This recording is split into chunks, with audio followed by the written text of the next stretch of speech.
Assalamualaikum warahmatullahi wabarakatuh. Hello everyone.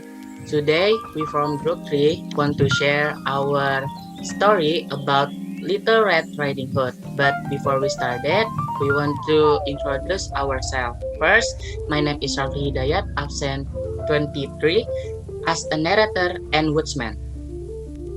Name is Manuela, absent number 7, as the Little Red Riding Hood.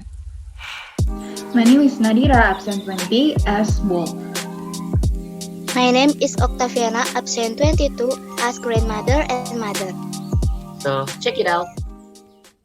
Once upon a time, there was a very beautiful girl who lived in a village near the forest with her mother. One day, her grandmother gave her a very nice red cloth. That is why everybody in the village called her Little Red Riding Hood. One day, Did you call me mother? Yes, Little Red Riding Hood, your grandmother is very sick. I want you to go to her house and take her this little basket with some bread and honey. Yes, mother.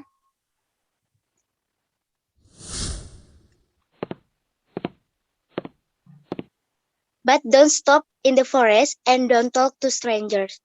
Do as I say, go straight to your grandmother's house.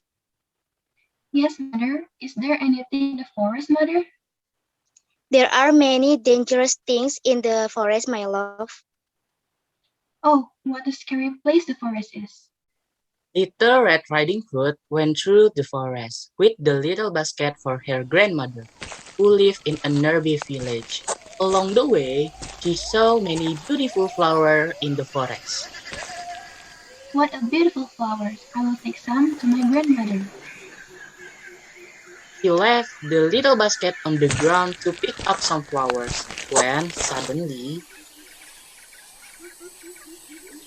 Good morning, Little Red Riding Hood. Good morning, Mr. Wolf. Where are you going so early? I am going to my grandmother's house to take her this little basket with some bread and honey. Oh, does your grandmother live far away from here, Little Red Riding Hood? No, Mr. Wolf. She lives just across the forest in the first little house in the village, the one with the white door.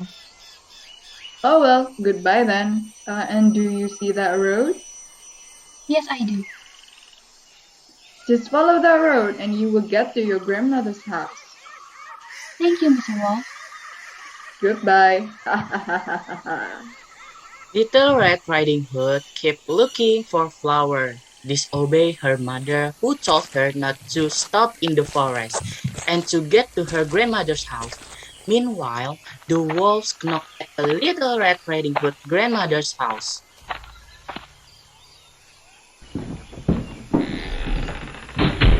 Who's there? It's me, grandmother. Your granddaughter, Little Red Riding Hood. I brought you a basket filled with some bread and honey. Come in, my little angel. Push the door. As soon as the wolf entered, he gobbled up Little Red Riding Hood's grandmother. Then he put on her nightgown, jumped in the bed, and waited for a little girl. A few minutes later, Little Red Riding Hood arrived at her grandmother's house. She knocked at the door.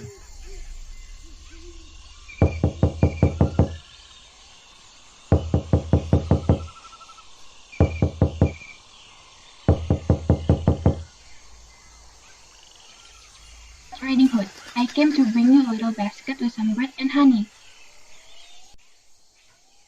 Come in, my little angel. Push the door.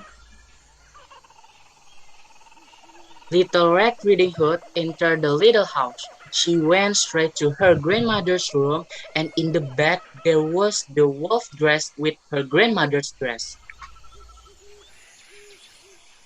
Come in, my little angel. Rest for a while. Little Red Riding Hood sat in the chair and looked at her grandmother. Grandmother, your voice sounds so odd. Is something the matter? I just have a bit of cold. Oh, what big ears you have, grandmother. All the better to hear you with. And what big eyes you have. All the better to see you with. Oh, grandmother, and what big teeth you have. All the better to eat you with. Ha ha ha ha ha ha. The wolf gobbled up Little Riding Hood, then the wolf fell asleep. Meanwhile, a woodsman was passing by the little hut. When he saw the door open, he entered, looked for the old lady, and then he saw the wolf. Oh no! The wolf has eaten grandmother's, but he is sleeping. He grabbed the wolf and made him spit on the poor grandmother and Little Red Riding Hood, when we're luckily still in one piece. Thank you, kind Woodsman. And then the Little Red Riding Hood went home, and this tragedy is a lesson for her to never disobey her mother. The end. Thank you for your attention. Wassalamualaikum warahmatullahi wabarakatuh.